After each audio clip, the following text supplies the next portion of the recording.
Super super. ఇదంతా dragon fruit తోట. చిన్న చిన్న పిందెలు వస్తాయి, మొత్తం మునలే. ఇది dragon fruit flower. Dragon fruit అంటే ఇదే, కాకపోతే ఇది ఇంకా పండు మక్కలేదు. డ్రాగన్ ఫ్రూట్ పండు మక్కింది. ఇది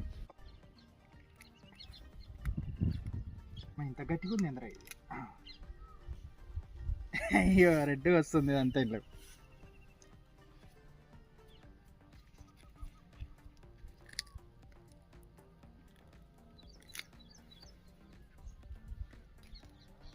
హాహాహా.